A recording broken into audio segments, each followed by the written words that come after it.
The eradication order landed on my data slate with the soft, final chime of a high-priority judicial decree. It wasn't a violent sound. The Galactic Concordance did nothing violently. Violence was inefficient, undignified. The chime was the same as the one that notified me of a successfully processed archival request or a colleague's lifecycle celebration. Civilized.I. Historian Prime Kalen of the Velen Ascendancy sat in my curated silence, the pale blue light of the slate washing over the fine, interlocked scales of my hands. My office was a temple to quiet reason, smelling of ozone and preserved myrrh. One wall was a transparent alloy looking out onto the serene, geometrically perfect gardens of the Concordance Central Archive on Serenity Station. The other three were embedded with row upon row of data crystals, the collected, sanitized history of 1,000 civilized species. The order was concise. Subject: human species, Terran Sol System, final disposition. Directive: purge all primary observational data. Class 7 and below, from core archives. Reclassify remaining summary entries under Harmless ecological acquaintance. Rationale: prevent dissemination of uncorroborated, panic-inducing uphold concordant stability protocols. Authorization: Tribunal of Harmonious Existence. Seal of the First Arbiter. Compliance required. Within this cycle, a purge. Not an update, not a correction. A purge. Of a species classified, for the last 7 standard decades, as harmless. The word itself was a technical term in the Concordance taxonomic lexicon. It didn't mean incapable of violence. Every sapient being was capable of violence. It meant poses no strategic, existential, or systemic threat to the Galactic Concordance or its member species. It was the category for beings who built beautiful cities that crumbled in a millennium, who created art that spoke to a single planet's soul, who developed warp theory centuries after establishing global peace. They were interesting, often charming, and utterly irrelevant to the grand, stable, everlasting architecture of galactic civilization. Humanity was filed between the Leorisian choral singers Harmless, aesthetically significant, and the Nerfolk of Tick Harmless agriculturally redundant. I remembered the first contact assessment. I was a junior historiator then, allowed to observe the tribunal. The humans had bumbled their way into a concordant survey lane with a primitive fission drive vessel, a thing of welded plates and radioactive sweat. They were energetic. Their ambassador, a female designated Elena Rostova, had been fascinatingly fragile-looking, her soft unscaled skin flushed with strange colors, her vocal range fluctuating wildly. She'd presented their history with a disarming illogical pride wars. Yes, many wars. But also what she called renaissances, periods of brutal, beautiful creation born from the ashes of their conflicts. The tribunal had listened, their postures radiating polite disinterest. The data was clear. Their technology was a patchwork of barely understood principles. Their political structure was a cacophony of competing factions. Their planet was a barely tamed garden, rife with predatory biology and self-inflicted environmental scars.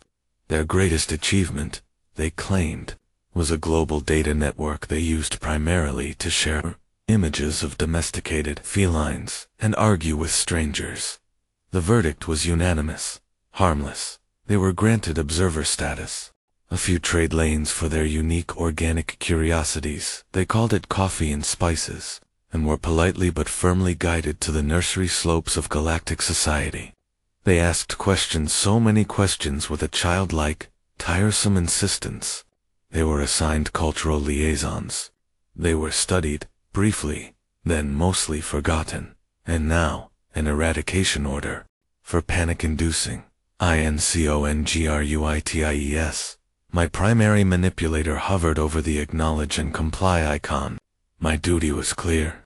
The Concordance's stability, a peace spanning 10,000 years, was built on rational curation of knowledge. Dangerous ideas, like pathogenic spores, were isolated and destroyed. This was not censorship. It was hygiene. But I was a historian. My core function, my very reason for existence, was not to destroy data, but to preserve it, to find the patterns in the chaos. The word incongruities was a tiny, sharp hook in my mind. Instead of confirming the purge, I opened a secondary screen. I input my prime historian credentials, bypassing the standard summary files, and dove into the raw, Class 7 observational data on humanity. The stuff slated for deletion, it wasn't a single report. It was a scattering of footnotes, sensor ghosts, and after-action reports from a dozen different corners of the galaxy over the past 30 years. Data points the central AI had flagged as statistical anomalies or sensor malfunctions and buried. The tribunal hadn't discovered a threat. They had discovered the glitches in the narrative, and their solution was to delete the glitches. I began to cross-reference. Incident. Log 734. A Concordance automated freighter, GCS Diligent, suffered a catastrophic containment failure in a remote sector. Its distress call was answered by the UTV Endurance, a human long-range exploratory vessel. The human ship was a third the mass, with power signatures barely above background. Standard procedure would be to evacuate the crew and let the freighter's fail-safes scuttle it. The human commander, one James Hale, instead proposed a jury-rig. The after-action report from the Diligent's surviving AI was brief and perplexed. The humans used a combination of their ship's structural frame, frozen water reserves launched as kinetic projectiles, and a redirected coolant plasma streamed to manually restabilize the freighter's reactor long enough for a controlled shutdown. The AI noted the solution was theoretically unsound and involved physical traversal of the irradiated exterior hull by 12 human crew in primitive pressure suits. Survival probability was calculated at 0.3%. All humans survived. The Diligent was saved. The log's final note. Salvage efficiency, 98%. Recommended citation for meritorious conduct. Species designation, revaluation, suggested. The suggestion was appended with a tribunal override. Designation, upheld. Harmless. Quaint ingenuity, under duress. Asterisk incident log, G221. On the frontier world of Xylos Prime, a biocontaminant fungal, thought extinct, infected the atmospheric processors of a Velen colony. The colony began to suffocate. Concordance Xenobiology recommended a full sterilization quarantine. Loss of life, estimated at 8,432 Velen. A human agricultural survey team was on planet, studying xylution root fungi. They were ordered to evacuate. They refused. The team's leader, Dr. Eris Thorne, sent a simple text-only transmission. We have a counteragent. Requires local biomass. Stand by. The Concordance overseer deemed it a hysterical gesture. For 60 standard hours, the humans were off. Then, the fungal die-off began. The humans had, according to their later, rambling report, reverse-engineered the parasite's metabolic pathway using local lichen and some modified yeast cultures from our beer brewer. They hadn't killed the fungus. They had reprogrammed it to consume itself and then go dormant. The colony was saved. The human method was deemed biologically crude and appallingly risky. No further study was authorized. The footnote in the xenobiology database read, Terrans display a disturbing, pattern-based intuition for hostile biological systems. Recommend limiting their access to biolabs. The recommendation was filed and forgotten. The pieces were like sharp, broken glass. Individually, they could be dismissed. A lucky save, a reckless, brilliant gamble. But I kept looking. I pulled data from human trade manifests. They imported staggering amounts of raw, unrefined metals and simple polymers. Their exports were delicate, complex, and unique. Hand-forged alloys, with impossible flexibility. Molecularly precise pharmaceuticals derived from Earth's chaotic biosphere. Data organization algorithms that RA is found bafflingly elegant and inefficient. The disparity was noted as an economic curiosity. I accessed their limited public datanet, the one they called the Galnet Relay. It was full of the expected in it, but there were subnetworks, encrypted I couldn't break the encryption. It was a fractal mess, constantly evolving, but I could analyze its structure. It wasn't military. It wasn't scientific. It was social. A vast, churning, real-time exchange of technical schematics, philosophical debates, artistic renditions, and personal anecdotes. A Velen learns a skill from a master. A human downloads 1,000 conflicting tutorials from 1,000 strangers and synthesizes a new method overnight. Their knowledge wasn't curated. It was a wildfire. My respiration hitched, a slow, cold dread seeping into my circulatory core. This wasn't about technology. It was about cognition. Our civilization was built on specialization. An engineer is an engineer for life. A soldier is a soldier. A historian is a historian. We excel in depth. The human data suggested a species that specialized in adaptation. An engineer could become a medic. A farmer could become a soldier. An artist could devise a tactical algorithm. Their strength wasn't in what they knew, but in how they could recontextualize it. They treated knowledge like a universal tool, to be broken and reshaped for any need. The final log broke the pattern of isolated incidents. It was a sensor recording from a deep space monitoring post near the rimward frontier, 3 solar cycles ago. A small, unmarked vessel of unknown design, predating concordance records, had emerged from a gravitational anomaly. It was a ravager, a relic from the old, violent epochs before the concordance. It was a planet killer, a weapon of pure annihilation. Its systems inert but intact.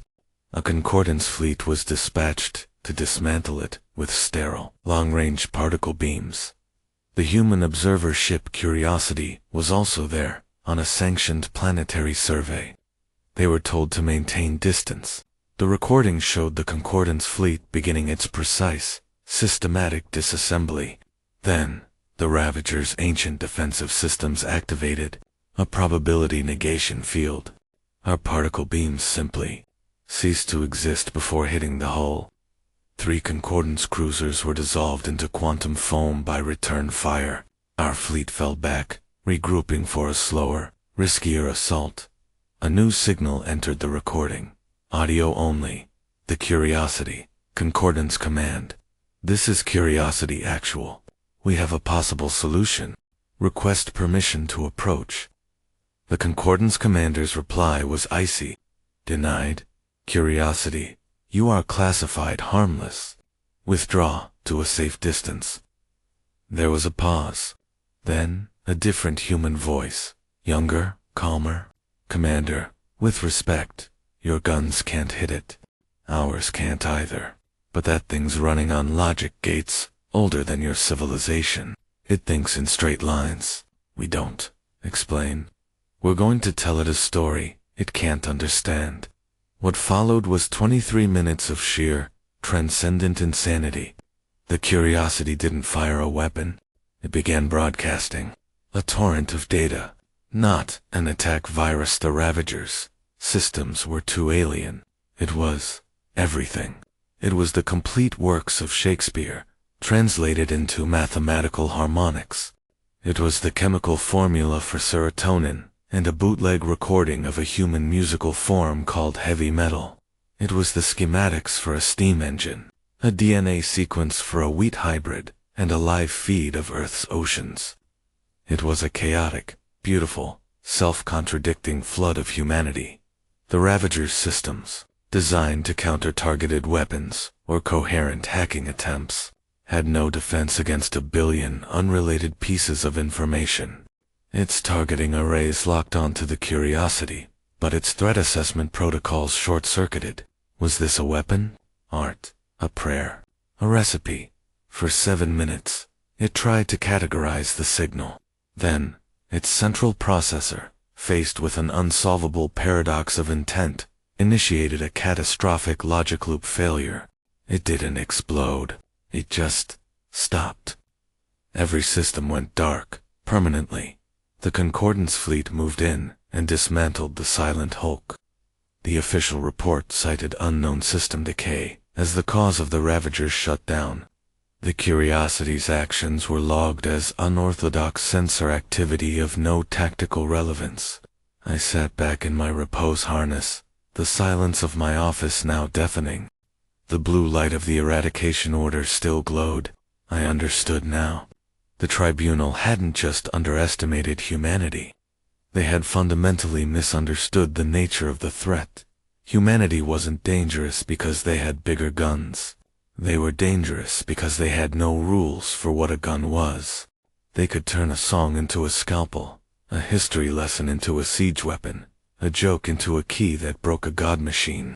Their harmless classification wasn't just wrong. It was the lens through which we had blinded ourselves. We saw their fragmented society as weakness. It was redundancy. We saw their emotional outbursts as instability. It was a feedback loop of motivation we couldn't fathom. We saw their short lives as a tragic limitation. It was what made them so furiously, desperately innovative. They were the ultimate pattern breakers, and the Concordance, my beautiful, serene, everlasting Concordance, was the ultimate, fragile pattern. The eradication order chimed again, a gentle reminder. If I complied, I would be preserving the peace. I would be upholding the stability that had allowed 1,000 species to thrive. I would be erasing the terrifying truth to prevent a panic that could shatter the galaxy. If I did not comply, what then? Warned the tribunal. They would have me relieved, my mind scrubbed, and the data purged anyway. Go public. The signal would be suppressed, and I would be labeled a hysteric. The Concordance was too efficient, too entrenched. But I was a historian. My duty was to the truth, not to stability. Even a terrible truth. My manipulators moved, not to the comply icon, but to a hidden partition of my slate, a personal, unlogged archive. I began to copy every fragment of the raw data, every incongruous log, every sensor ghost. It was a pitifully small file, a whisper against the roar of curated history. I couldn't stop the purge. My authority didn't extend that far, but I could preserve the seed of the truth. As the copy completed, I acknowledged the eradication order across the vast network of the core archives. Terabytes of data on humanity began to dissolve, wiped clean by silent, efficient code. The official record would now show only the summaries, harmless, ecological acquaintance, technologically derivative, emotionally simple. I stood and walked to the transparent wall. In the gardens below, representatives of a dozen species walked in harmonious meditation. A Lyrishan sang a crystal hymn. A Velen philosopher debated with a Nerfolk agriculturist. It was perfect. It was peaceful. And I, Kalen, historian prime, knew it was a and the tide was not a warship. It was a curious, friendly, endlessly adaptable species who had just been told, definitively, that they were no threat at all. They would take that assessment at face value. They would continue to be helpful and inquisitive and charmingly clumsy. They would share their coffee and their music and their terrible jokes. And somewhere, in a dusty corner of a human ship, an engineer would look at a broken Concordance coolant pump and think, I can use this for something else. A biologist would see a Velen healing spore and wonder how to weaponize it. A poet would read our strict, harmonious laws and write a satire that would make 1,000 humans understand how to break them. The dread settled in my core, not as a panic, but as a cold, certain weight. The purge was complete. The galaxy was safe. I had just erased the only warning we would ever get.